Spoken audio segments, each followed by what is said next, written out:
Have you ever pondered on the global reach of Zionist influence? It's a question that goes beyond a simple yes or no. It's a question that opens up a world of intricate ties, intricate relationships, and intricate political maneuvers. When we talk about Zionism, we're not just talking about a political ideology that seeks to establish and protect a Jewish state in the land of Israel. We're talking about a global network of influence that stretches far beyond the borders of Israel and Palestine. Zionist organizations and lobbying groups have woven a web of connections, relationships, and alliances that span the globe. From the corridors of power in Washington, D.C., to the financial hubs of London, and even to the southernmost tip of Africa. Yes, you heard it right, South Africa. The narrative of Zionism in South Africa is a complex tapestry, punctuated by historical events, financial ties, and political allegiances. It's a story that intertwines with the fate of the Democratic Alliance, the official opposition party in South Africa, also known as the DA. But how did these connections form? How have they evolved? And more importantly, how have they impacted the DA's policies? To answer these questions, we must first delve into the world of financial contributions and political influence. Reports suggest that Zionist groups have provided significant financial backing to the DA. But what does this mean? To what extent have these contributions shaped the party's stance on Israel-Palestine relations, or other interests aligned with the Zionist agenda? Then, we must turn the spotlight on key figures within the DA. Individuals who have openly supported Zionist causes, who have close ties to prominent Zionist leaders, and who have participated in Israeli-sponsored events. How have these connections shaped their political perspectives? And how have these perspectives influenced the policies of the DA? And as we delve deeper, we find ourselves looking at one particular relationship, that between Zionist groups and the Democratic Alliance of South Africa. The story of this relationship, its evolution, and its impact is a story that is yet to be fully told. So, let's begin. Money, they say, makes the world go round. But could it also be steering the course of a political party? As we delve deeper into the intricate relationship between the Democratic Alliance and Zionist entities, we must examine the role of financial contributions. Money, after all, has a persuasive power of its own. It can shape ideologies, mold policies, and even dictate political stances. Reports suggest that the Democratic Alliance has received considerable financial backing from Zionist organizations. This is not unusual in the world of politics, where financial contributions from various interest groups are commonplace. However, it's important to question the extent of this influence. Could these financial contributions be influencing the DA's stance on the Israeli-Palestinian conflict? Have they shaped the party's policies in ways that align with Zionist interests? These are questions we must ask as we probe the intertwining of money and politics. Certain instances suggest a correlation. Over the years, DA leaders have taken positions that can be seen as pro-Israel or pro-Zionist. These stances often appear under the guise of international diplomacy or economic development. However, they may have underlying motivations tied to the agendas of their Zionist benefactors. Let's take a closer look at some of these instances. There have been times when DA leaders have voiced support for Israel in the midst of international criticism. There have been instances where they have remained silent in the face of perceived injustices. And there have been instances where they have advocated for policies that seem to align with the interests of their Zionist contributors. In the world of politics, money and influence are two sides of the same coin. The DA's financial ties with Zionist entities raise questions about the party's independence and the authenticity of its stance on key issues. Are these financial contributions a benign form of support, or do they carry with them a certain expectation of reciprocation? Is the DA's stance on the Israel-Palestine conflict truly its own, or is it a reflection of its financial alliances? It's a tangled web of finance and politics, where the lines often blur. It's not just about the money, it's about the people too. As we delve deeper into this intricate web of influence, we uncover the human element.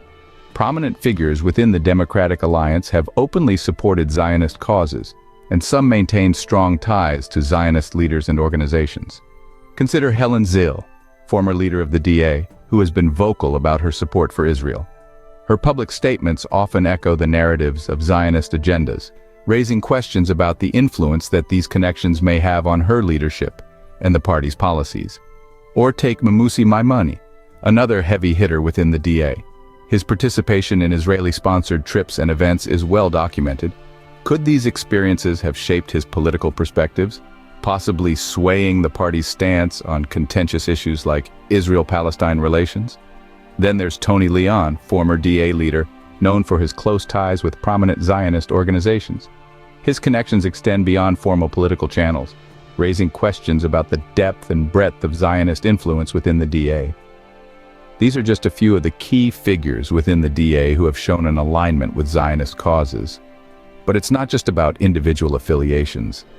The potential influence of these connections seeps into the very fabric of the party's policies. The DA's stance on privatization, land ownership, and economic policies, for instance, often align with the interests of wealthy, Zionist-affiliated business owners or investors. As we peel back the layers, we begin to see how these connections might have formed, evolved, and potentially influenced the party's policies. In the game of politics, it's not just about what you know, but who you know. And in the case of the DA, these connections stretch far beyond South African borders, reaching into the heart of the Zionist agenda. As we continue to unravel this complex tapestry, we are led to question, how deep does the Zionist influence run? And what does this mean for the future of South Africa? In the game of politics, it's not just about what you know, but who you know. Behind every policy, there's a story. Could there be a Zionist plot in the DA's tale? Let's delve into the Democratic Alliance's policies and see if we can uncover any traces of Zionist influence. The DA has been known for its stance on privatization, land ownership, and economic policies. Could these positions have been colored by the interests of Zionist-affiliated business owners or investors? The answer to this question lies in the intricate web of relationships that the DA has with Zionist groups. These connections may have been instrumental in shaping the party's policies, subtly aligning them with Zionist interests.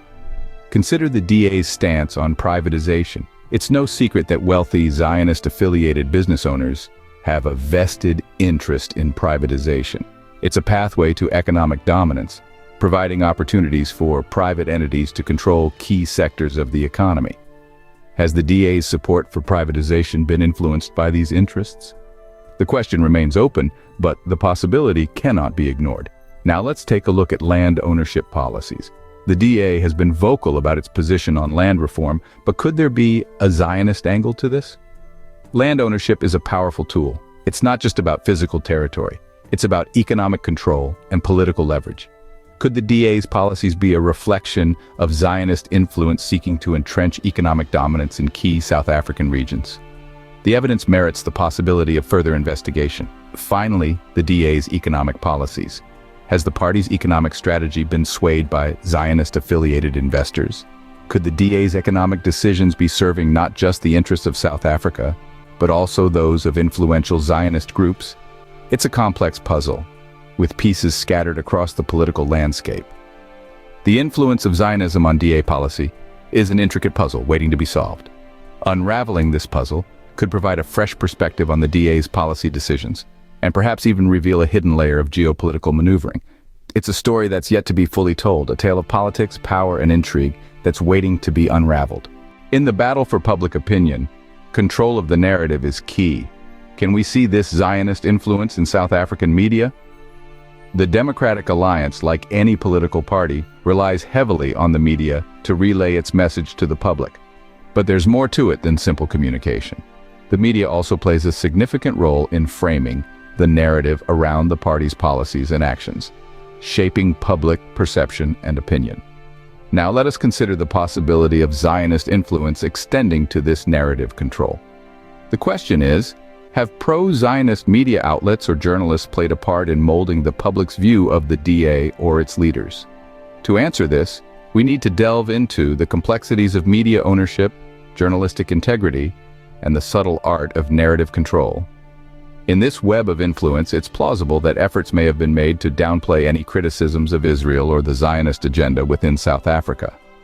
This could be achieved through subtle shifts in how issues are reported, or the careful omission of certain viewpoints. This isn't to say that every DA-aligned media voice is part of a grand Zionist conspiracy, but rather to highlight the potential for influence and the importance of media literacy. In the end, It's not just about who writes the story, but who gets to tell it. As we delve deeper into the history of the Democratic Alliance, it's crucial to question not just the story we're being told, but also who is telling it and why. The path to truth is often unconventional, and it's a journey we must undertake together. If you found this deep dive into the intricate web of Zionist influence on the Democratic Alliance enlightening, then don't hesitate to engage with us. Your likes, shares, and subscriptions fuel our mission to challenge the status quo. If you're eager to challenge historical norms and ready to explore the charted through a different lens, join us next time. Until then, don't forget to like, share, and subscribe.